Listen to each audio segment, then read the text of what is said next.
Hello everyone. 21 अगस्त 2024 बुधवार का दिन आप सबों का स्वागत। आज इक्विटी अपडेट के वीडियो में हम लोग एंजल वन शेयर का एनालिसिस करेंगे। एंजल वन शेयर जो है कल के मार्केट में 15% से ज़्यादा का बेसिकली तेज़ी के साथ में बंद हुआ है। 15% से ज़्यादा गेन के साथ में बंद हुआ है। तो इसके बारे में एक बार हम लोग डिटेल में एनालिसिस करते हैं एंजल वन स्टॉक का। उससे पहले हम लोग मार्केट से रिलेटेड कुछ डेटा पॉइंट्स का क्विक ओवरव्यू देख लेते हैं। ग्लोबल मार्केट का अगर हम सेंटिमेंट देखें तो ग्लोबल मार्केट कल के का जो ट्रेडिंग सेशन रहा है उसमें थोड़े वीक दिखाई दिए हैं। S&P 500 जो है वो बेसिकली ऑलमोस्ट फ्लैट क्लोजिंग दिया है विथ नेगेटिव बायस। 0.2% की मंदी के साथ में ये क्लोज हुआ है। नास्डैक भी जो है 0.33% की मंदी के साथ में क्लोज दिया हुआ है। लगातार 8वें दिन बढ़ोतरी के साथ में कल का जो ट्रेडिंग सेशन रहा है उसमें यूएस मार्केट में थोड़ी सी प्रॉफिट बुकिंग या फिर आप ये कह सकते हैं कि फ्लैटनेस देखने को मिली है। नहीं तो 8 दिन लगातार जो है यूएस मार्केट जो है हाई पे हाई लगाते हुए दिखा था। इंडियन मार्केट की बात करें तो इंडियन मार्केट कल काफ़ी तेज़ी में रहा है। अगर हम सेंसेक्स की बात करें तो सेंसेक्स और निफ्टी अगर आप देखेंगे तो लगभग आधे प्रतिशत के गेन के साथ में ये क्लोज हुए हैं। सेंसेक्स 80,800 के लेवल के ऊपर में चल रहा है और निफ्टी की भी अगर हम बात करें तो निफ्टी जो है 24,700 के लगभग में चल रहा है। बैंक निफ्टी जो है वो 0.86% की तेज़ी के साथ में बंद हुआ है। बैंक निफ्टी 50,800 के आसपास में चल रहा है और मिड कैप इंडेक्स में भी 0.84% की तेज़ी के साथ में क्लोज ये हुआ है। तो कल का जो ट्रेडिंग सेशन रहा है उसमें इंडियन मार्केट में भी ज़बरदस्त परफॉर्मेंस देखने को मिला है। अगर FIIs DIIs एक्टिविटी की बात करेंगे तो FIIs ने लगभग 1457 करोड़ की सेलिंग की है। FIIs जो है वो सेलिंग मोड में बैठे हुए हैं और अगर आप DIIs की बात करें तो ये 2252 करोड़ की बाइंग कर रखी है और DIIs में मेनली जो रिटेल पार्टिसिपेंट्स हैं वो म्यूचुअल फंड हाउस के माध्यम से लगातार जो पैसे हैं वो मार्केट में पोर कर रहे हैं। अभी मार्केट में लोगों का पार्टिसिपेशन काफ़ी ज़्यादा बढ़ा है और ये सारी चीज़ें हमें देखने को मिल रही हैं। विक्स का लेवल जो है वो 14 से नीचे की तरफ में आ गया है। 13.82 के लेवल पे ये क्लोजिंग दिया है। विक्स जो है 3.4% जो है वो क्रैश हुआ है और जो लेवल दिख रहे हैं वो 13.82% के लेवल्स दिख रहे हैं। आज के मार्केट के लिए जो गिफ्ट निफ्टी का इंडिकेशन आ रहा है वो यही आ रहा है कि गिफ्ट निफ्टी इंडिकेट कर रहा है कि ऑलमोस्ट फ्लैट ओपनिंग होनी चाहिए। 24,700 के लेवल पे ओपनिंग दिखा रहा है और यूएस का जो डाउ फ्यूचर है वो भी फ्लैट कंडीशन में है। ऑलमोस्ट फ्लैट विद पॉजिटिव बायस दिख रहा है। चूंकि Asian market US market negative close हुआ है, एशियन मार्केट में भी मंदी देखने को मिल रही है। ज़्यादा उम्मीद यही है कि मार्केट आज इंडियन मार्केट भी जो 9:15 पे खुलेगा वो थोड़े वीक रहने की उम्मीद की जा सकती है। देखते हैं 9:15 पे जब मार्केट ओपन होगा तो किस तरह से रिएक्शन हमें देखने को मिलता है।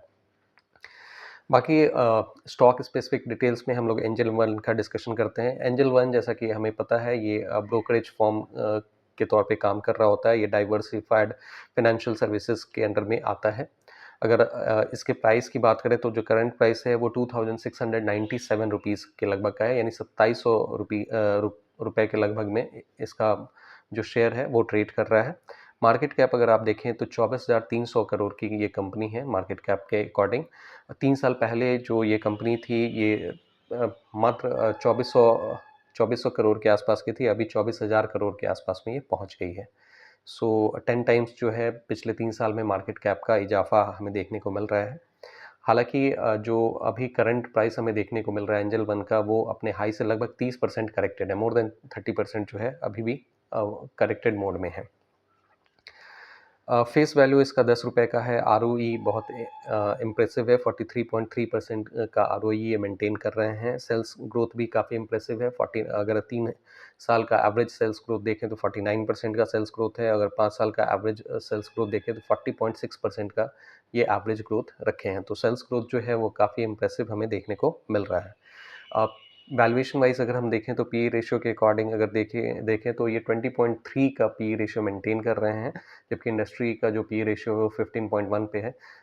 ये आप देख सकते हैं कि मोर देन 30% करेक्ट होने के बाद भी इसका पी रेशियो जो है वो इंडस्ट्री पी से ऊपर चल रहा है। हालांकि अब अभी ये एक अट्रैक्टिव जोन में है। कल मार्केट में इन्होंने 15% से ज़्यादा का उछाल एक ही दिन में दिया है।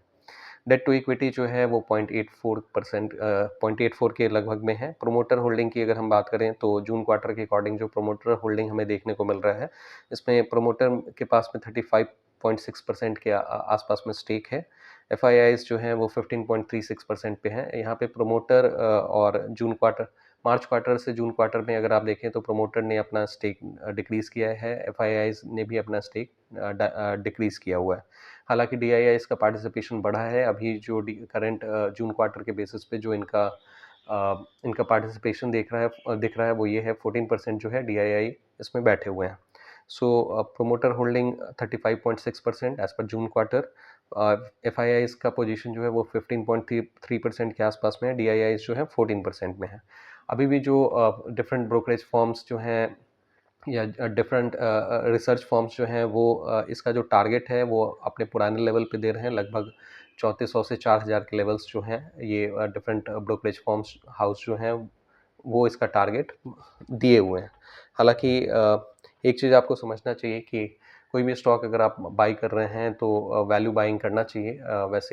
वैसे स्टॉक्स को बाई करें जहाँ पे लगातार जो है ग्रोथ देखने को मिले। और अगर आप बेहतर लेवल्स पे बाई करेंगे, जैसे आप अच्छे स्टॉक को भी अगर बहुत हाई बहुत ही ज़्यादा हाई प्राइस पे अगर आप बाई करते हैं तो वैसे केस में क्या होता है कि आपको वहाँ से प्रॉफिट बनाने में डिफ़िकल्टी हो सकती है। सो अगर आप टेक्निकल का थोड़ा बहुत ज्ञान रखते हैं, टेक्निकल एनालिसिस का, तो उसके बेसिस पे सपोर्ट के लेवल पे अगर आप बाई करते हैं तो आपको अच्छे प्राइस पे एक तो स्टॉक मिल जाता है जहाँ से उसके डाउनसाइड पोटेंशियल लगभग लिमिटेड होगा, और वहाँ से जब मार्केट में उछाल आएगा, पर्टिकुलर स्टॉक में उछाल आएगा तो अच्छा खासा प्रॉफिट आप लेके जा सकते हैं। सो एंजल वन जो है वैसे तो आप देखें एक डिस्काउंट ब्रोकरेज फर्म के तौर पे ये काम करता है। और डिस्काउंट ब्रोकरेज फर्म में अभी आप देखेंगे तो जीरोधा जो है वो एक टफ कंपटीशन हो जाता है बाकी सबके लिए, चूँकि जीरोधा का प्रेजेंस बहुत पहले से है और वन ऑफ द लार्जेस्ट या इनफैक्ट लार्जेस्ट कैटेगरी में ये आता है जहाँ पे इसके जो यूजर्स हैं वो काफ़ी ज़्यादा नंबर में हैं। हालांकि एंजल वन में अभी जो है मार्केट में नए प्लेयर्स की एंट्री लगातार जारी है, और आने वाले समय में और ज़्यादा जो है मार्केट पार्टिसिपेंट्स बढ़ेंगे ऐसा उम्मीद किया जा रहा है। So different discount brokerage firms जो हैं वो अपने रोल में हैं, अपने प्ले में हैं। सो उनमें से एक कंपनी फ़िलहाल हमने डिस्कस किया है। सो आज के डिस्कशन में यही है। अगर आपको लगता है कि यहाँ से कुछ वैल्यू मिला है तो आप इस वीडियो को लाइक करें, इस चैनल को सब्सक्राइब करें। अगर आपके कुछ क्वेरी हैं तो नीचे कमेंट बॉक्स में मेंशन करें। एक डिस्क्लेमर, यहाँ पे जो भी डिस्कशन हुआ है वो प्योरली एजुकेशनल पर्पस के लिए है। ये कोई भी बाइंग या सेलिंग डिस्कशन नहीं हुआ है। कोई भी बाइंग या सेलिंग डिसीजन केवल इस वीडियो के बेसिस पे आप ना लें। आप अपने पर्सनल फाइनेंशियल एडवाइजर से ज़रूर सलाह लें कोई भी बाइंग या सेलिंग डिसीजन लेने से पहले। Thank you for your participation.